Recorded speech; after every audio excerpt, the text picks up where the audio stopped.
Finding Calm in the Chaos. I am Denise Sith, and this is my podcast.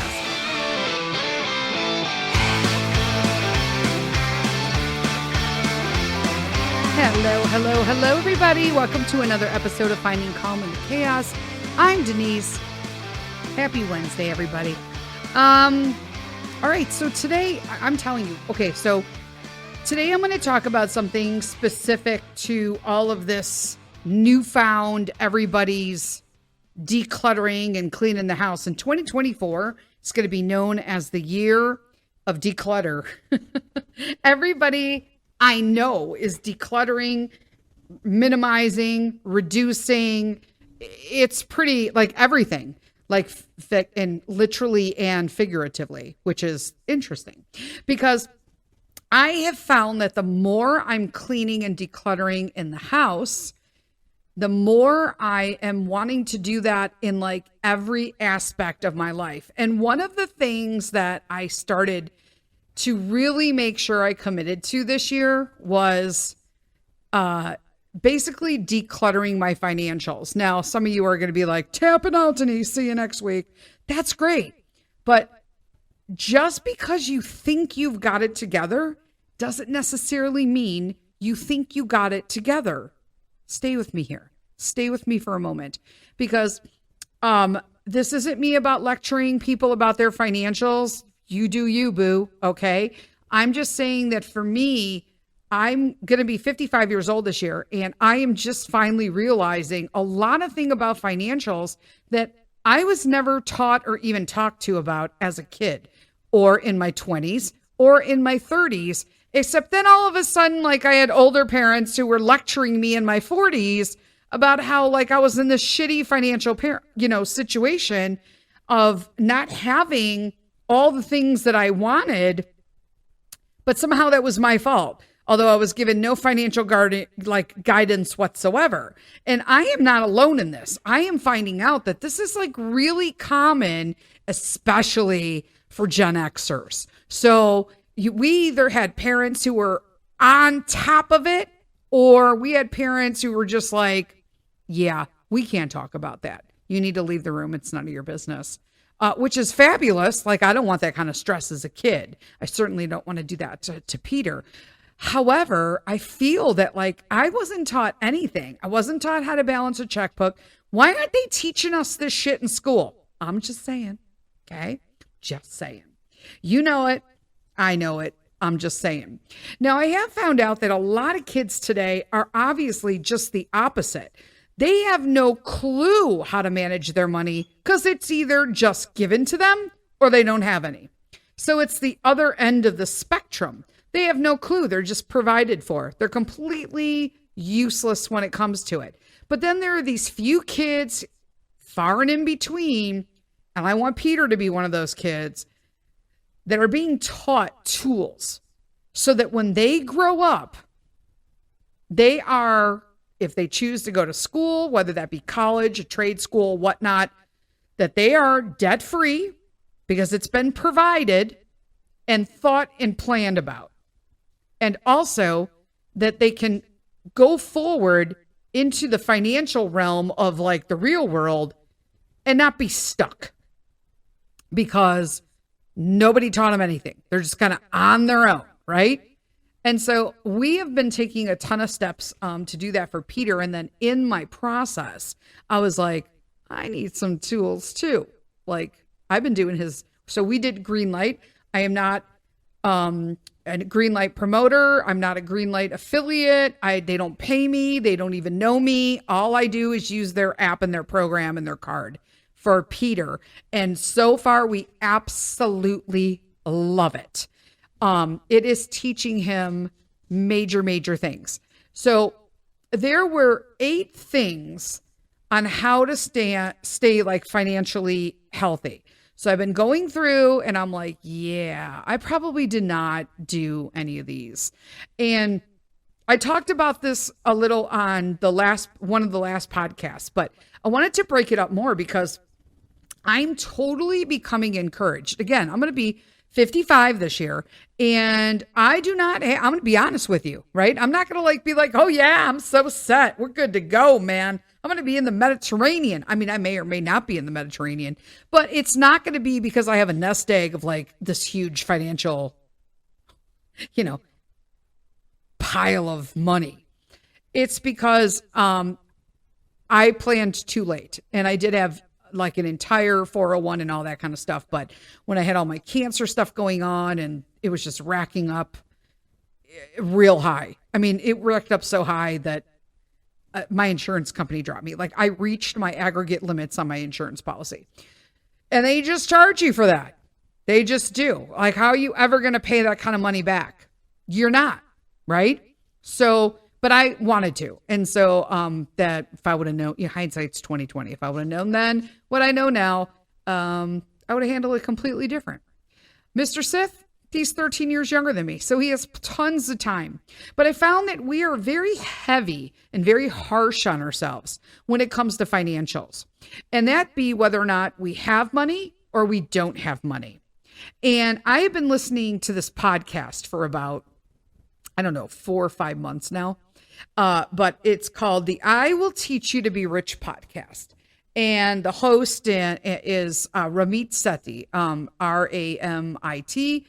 SETHI, Ramit Sethi. And he also has a show on Netflix called How to Get Rich. It's just like 5 episodes, or I don't know. There's not a lot, but just enough to kind of get it right. So he has this book. It's a New York Times bestseller. And I started going through and reading this. I did I signed up online into his IWT program, which is I Will Teach, because he does more stuff.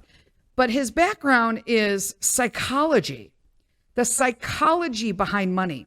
And the reason why I encourage people before they even read the book, but is to listen to the podcasting and the shows, is because it really gives you an idea how just broke people do not have money problems. Like even people who are financially in good standing have money problems. It's just, and it's all psychological. And so I really wanted to spend some time about things that I'm learning through this journey. I'm doing all of his worksheets, and I got to fill out the CSP, which is, I was trying to figure out what it meant in the last one. And I still don't know what it means. So sorry about that. But I have a couple of friends who got this book and they were like, stop it.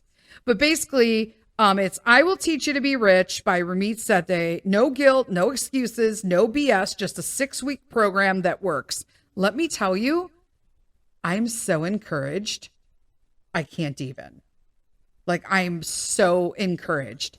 So week 1, he's going to optimize your credit cards, learn exactly what to say to get overdraft fees waived and rack up rewards. Okay, like real stuff.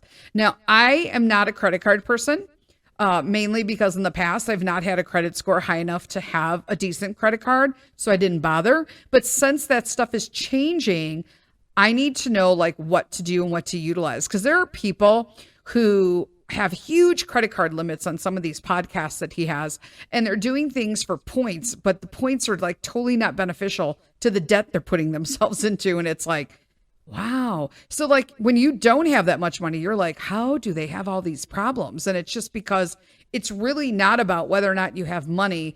It's about your relationship and your knowledge that you've been taught with money. And apparently people in the Midwest really, our parents have screwed us. I'm just saying. Week 2, set up no fee, high interest bank accounts that will gouge you. Week 3, open an Roth IRA or a 401k. Week 4, learn how to save hundreds of dollars a month and still have enough to buy what you love. In week 5, automate your accounts so they work together. And in week 6, see how investing is the single most important thing to get rich. Way to get you rich and create a portfolio of your own. Now, understand the concept that he talks about of getting rich is not so many dollars per se. Okay, the whole key is to get you more dollars. You know what I'm saying? But that you can take what you make for a living, and if you adjust all of these things that he goes through, you can live a rich life for you. Like, what is important for you in your life? What's important for me might not be important for Mr. Sith. And so we fill out, I'm going through and I'm filling out these forms. We also got the workbook with this. So I have to like really do the worksheets first and then I'll do the workbook.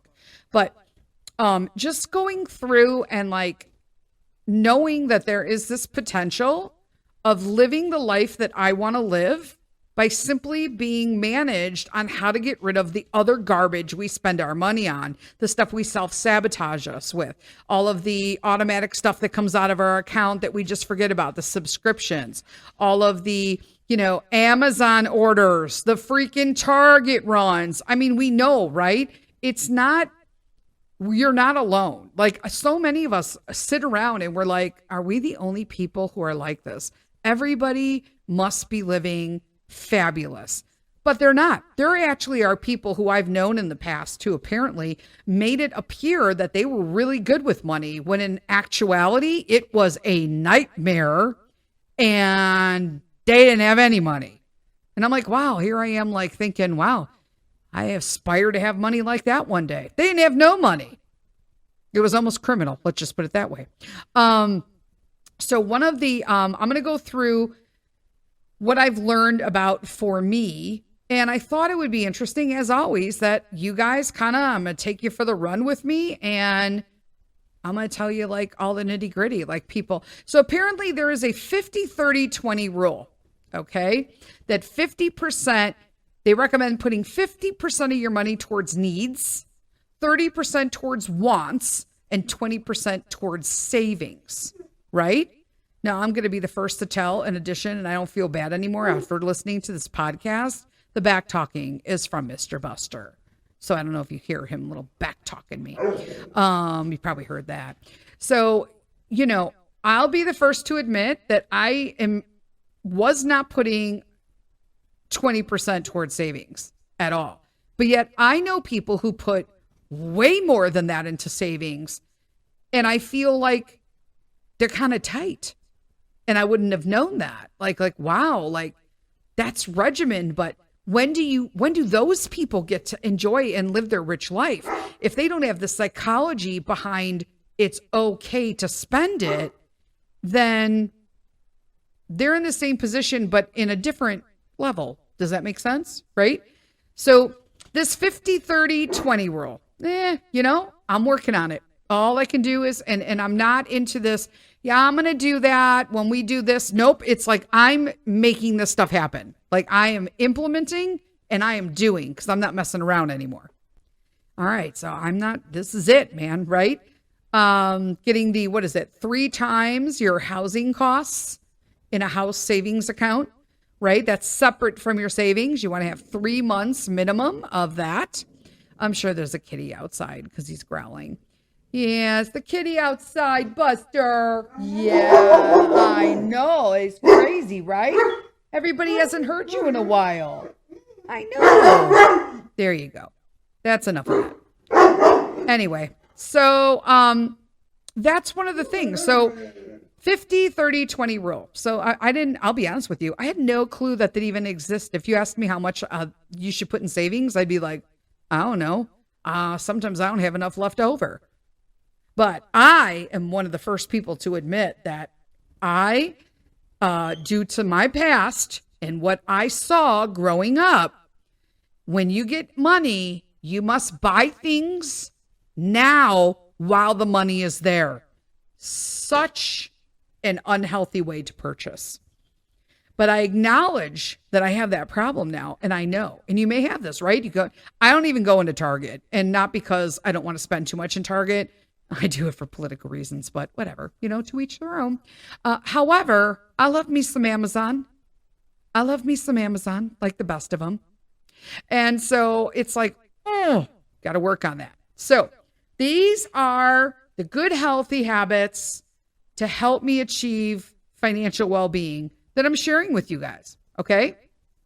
The first one is living within your means. No, seriously.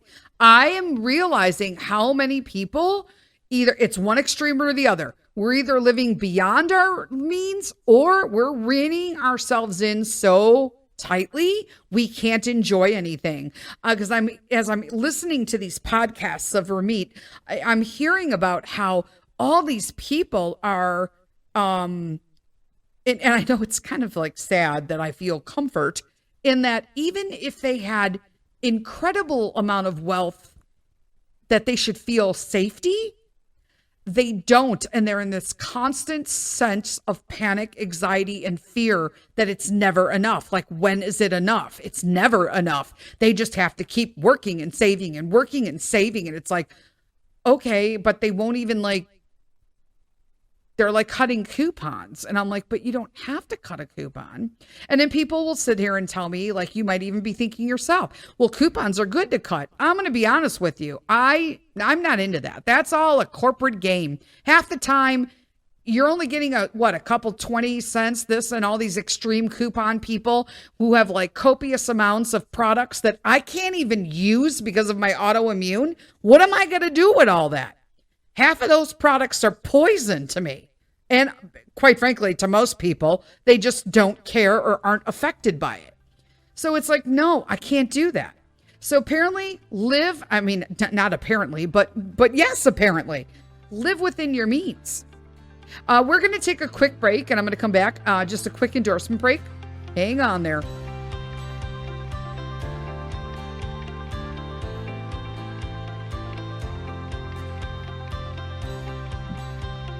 Hey friends, I want to talk to you a little today about our sponsor, which is Pet Matrix. Pet Matrix is a premium canine supplement company, and I chose this company straight off the bat for Buster and Chica. Chica is a 15-year-old Shiba Inu, and Buster is a growing large breed Newfoundland, currently at 17 months. Every ingredient that Pet Matrix chooses has a targeted benefit for your dog. Their supplements deliver natural active ingredients through a revolutionary process that they call cell matrix delivery. By applying science and including bioactive peptides in their human-grade all-natural recipes, they're able to target a dog's specific needs, plus provide the benefit nature intended. Now, I use the Think for Chica and Buster. It is a cognitive and neural support supplement. I use the Protect for Buster as well, and that is an immune and gut support. And then I also use the Move for both of them, Chica being older and Buster with growing large bones, an anti-inflammatory and mobility support supplement. If you want to check out Pet Matrix, you can check them out at petmatrix.com. That's petmatrx.com. And you can use Buster Sith at promo for 20% off. Again, that's Buster, Buster, Sith, Sith, no spaces, and get 20% off your order.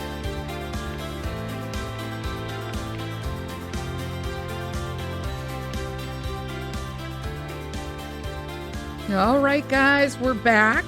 A little endorsement from my favorite company, Pet Matrix. I'm loving that. You guys, that's a family-owned company. Will, Summer, and Tanisha, and they are amazing, and they just love their pets. I love them. So live within your means. Easier said than done, right? We see little things we need. Kids need stuff. You don't want to deprive them. But there's a fine line. Like I said, I want Pete to be provided for, but I don't want him to think that I'm going to go broke buying him something to make up for keep up with the Joneses. That's not happening. Number 2, spend wisely. And this is one of the biggest things that I've learned listening to and reading Ramit Sethi. And that is, and I hope I'm saying his last name right, Sethi. But is just that you really need to fill out, he has a workshop, like a worksheet, and it's free, it's online, that you can fill out to help kind of hone down what are the things that are important to you so that you can divert your funds and your financial situations to those things in lieu of spending them on all this garbage stuff that don't mean anything but rack up in the long run and add up, that take away from the things that make you want to lead that would be a rich life for you. Okay. It's turning out that one of the things is most likely for me going to be travel. And specifically having a residence outside of the United States in various locations. And so, people are like, oh, that's crazy, girl. Like, you can't do that. But you absolutely can if you're spending and saving the money smartly, right? So live within your means, spend wisely. 3, free up funds. Yep. I can't even tell you. So we really, just like everybody, need to pay down debt. Mr. Sith has student loans we're still working on, all sorts of stuff. And it seems so overwhelming to a lot of people. Like, I know people in their 40s that still are paying student loans. Welcome to America, people. A lot of my outside of American listeners now are probably like, wait, what? Yes, like Mr. Sith and so many people in America rack up so much student loan debt. I'll be honest with you. I think it's a total racket. And I think a lot of people agree with me. Just the amount of money that they put you in debt just to get a job in this country is really disgusting. There's no other word for it. But free up your funds. How many subscriptions do you have? That's online. How many things, how many apps do you get that you get charged for? How many subscription services? How many streaming services? I love that Ramit says he cannot stand when there's another financial advisor thing, Dave Ramsey, who will always, I used to listen to him too, but he got on my nerves because it's like, I feel like it's just like he gives advice that obviously worked, but some of the things he says, I can't get on board with. We talked in the past about the cash envelope situation. There are some places that won't even accept cash anymore where I am. So what am I going to do with a cash envelope? That's not going to help me. So it's a increase what they can steal in my house. Just saying. But free up funds, right? Make it free up what you don't need. And I was, as I'm going through, I'm doing that now, looking at what's there and writing it all out, and putting it up. Let me tell you, it's alarming. It's really alarming how it just gets away, out of sight, out of mind. And they rely on that, I'm sure. Number 4, build emergency savings. Okay, don't forget. So I guess the minimum is 3, but up to 6 months of complete household expenses. That's your rent or mortgage, your utilities, your car payments, your food budget, all of that. You need to have 3 months of that. But here's me. I don't know what the hell I pay every month. I am not alone. And I'm not ashamed to say it because I know I'm not alone anymore. I'm trying to reduce this stigma that we can't talk about finances. I don't want us to divulge what we're all making. That's nobody's business, right?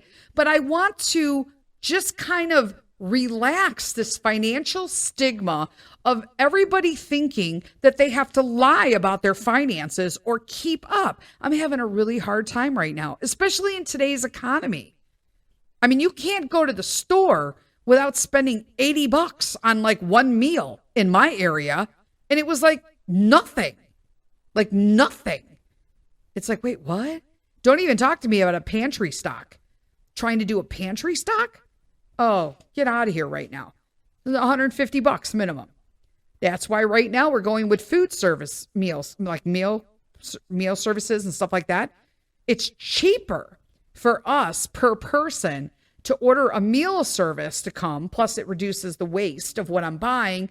And I think this is pretty much a Midwest kind of thing because of our seasons and like East Coast. But like right now, like if you buy fresh food, fruits, veggies, lettuces, that kind of stuff, it goes bad quite quickly.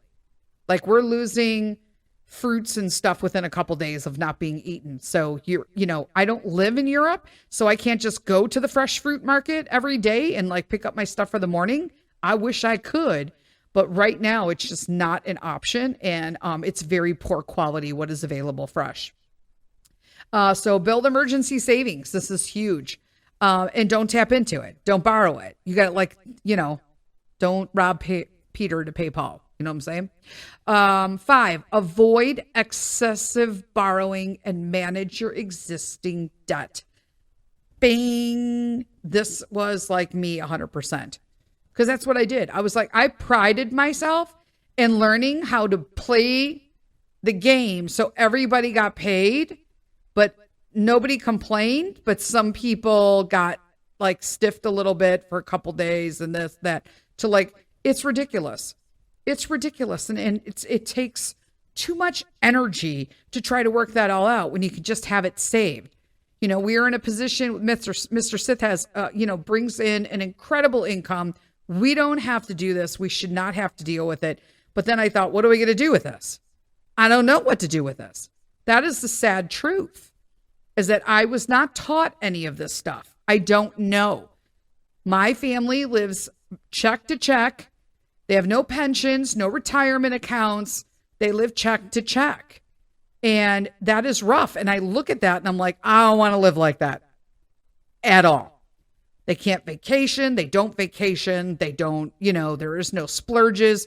There is no, I'm eating out at a restaurant. We're having a date night. Nope. I can't even imagine my parents doing that. In all honesty, not at all. Save for the future. Well, this is big. So I thought at this point, I'm going to be 55. Am I saving for my future? No. I mean, I could do a little, but in all honesty, the benefit is Mr. Sith is 13 years younger than me. So we can save for his future and go all in. And then basically, I come along for the ride. That's kind of where we're at. And then concentrate on building Peter now so that all of that stuff is in place, and then he can learn and we can give him the skills necessary to keep contributing to those things and the importance of them. And as by the time he gets to that age where all that stuff is his, it's fine. Like, it's not too early. He's not even 9 yet. When he is 9, we are already doing and putting the things in place now so that we can open a Roth IRA for him, max it out every year. Again, I'm not here to give you financial advice. I'm just telling you the things that I'm learning in my life late that could be something that other people could benefit from. And that's what this whole podcast is about. This is just me talking about me. And if it applies to you, it does. And if it doesn't, it doesn't. Right? And then me recommending things that I super love, like Ramit Sethi's I Will Teach You to Be Rich podcast. I love it. I love the book. It's interesting. And I always say he has like 150 episodes. So I always suggest starting the new year. That's what I did when I found his podcast. I started the new year 2024 and I worked to the current episode. And then while that episode, until I wait for the next episode to come, which is I think weekly, then I just start at the beginning. So I think I'm on number 26, like that kind of thing, right? So do that. So I think I've listened to 75 episodes total. Maybe 50. I can't add. There's that. Another reason why I'm financially shitty. But working on it. I always know. You can't be great with finances if you've not, like, you're never going to be a seamstress if you don't know how to sew and you don't practice and somebody doesn't show you and you don't look for instruction and you don't try it a little bit every day, right? Same thing with finances. It is what it is. So save for the future. It's never too late, especially for your kids. Get it now while they're younger. If you feel like you're done or you're set, go ahead, max one out for them as well. This way they'll thank you. When you look at that, and we were figuring it out, like if we open it this fall for him and we max that out every year, he's going to have a nice foundation for himself. And that doesn't even include investments, folks. Plus, he wants to open up his own CD with this money in a savings account at the bank. I think I told that story too, how he asked her that he made a deposit and then he was like, hey, so I have a question. Like, what's your minimum for CDs? And I'm like, wait, what? And she was like, wait, what? But answered all his questions. Number 7, protect what matters. This is important because it's going to vary based on what you feel like your rich life is. And that's awesome. Everybody is going to have what matters to them is going to be different. And always beware of scams and frauds. Now, let me explain something to you because I did not know this, which is interesting because I used to work for a financial advisor, like part-time in the past. So it was like, wait, what? But so he hates financial advisors, which is like, it's fine. I mean, he likes financial advice, right? So like great advice from financial, people who are licensed to do so, but he does not agree. So apparently there are flat fee based financial advisors and percentage based financial advisors. When you figure out, some of these people on the podcast have been figuring out that they have like millions of dollars in these financial advisor accounts, but they could have so much more if they didn't pay the copious amounts because they're on a percentage of everything they're doing for them. It is a ripoff. I'm like, wait, what? And I don't want to hear about how it's like, because he says that he has all of the, like, he will sit there and like stand behind it. And he's the professional. But he's like, you can find somebody who'll do that for a flat fee and advise you. And he also said that he doesn't really recommend a financial advisor unless you have like more than 500,000 in, or 50. Might have been 50,000 or 500,000. I don't know, because I don't remember. I probably have it written down on a note somewhere, but you guys know how I remember stuff. But scams, frauds, there are a lot of companies who will claim that you will, that they will fix your credit, but it's really not. There are a lot of scams that do that. However, there are some valid companies, but one thing they don't tell you is that as they negotiate and they narrow down the amount that you owe, that amount that they negotiate or settle on, you may actually need to pay taxes on those as income after the fact. In addition to that, you also will be on your record, even though it's not a bankruptcy, for up to 7 years. So you'll have to know that you're going to be out for 7 years, like a bankruptcy. So same situation, right? And then the other scam that I recall, or fraud, was life insurance policies. So he doesn't feel that life insurance policies are really like a thumbs up unless you're getting them through work or a union or something that is provided to you. But if you buy into one, he prefers term life. Now, for me, term life is not applicable at all. I don't even know what I would do. I have to dig more into this because I have nothing about it, but he had mentioned that he prefers term life over a regular life insurance policy. So my question is if I got a 10-year term policy and I'm 65, but I'm still alive, I've paid into that policy, but now it's gone and it doesn't exist anymore. So yeah, you know what I'm saying? So I have to dig more into that and ask questions because that's something that I did not know about. So if any of you out there do know about that, get in my inbox and let's chit chat about it. Why not? Right? So that is it. I think right now it's being money, money smart, money well-being. I don't know. What should we name this episode? Not really sure. I haven't decided yet. There's that. But I will see you on Saturday with another coffee talk. And until then, lead with kindness.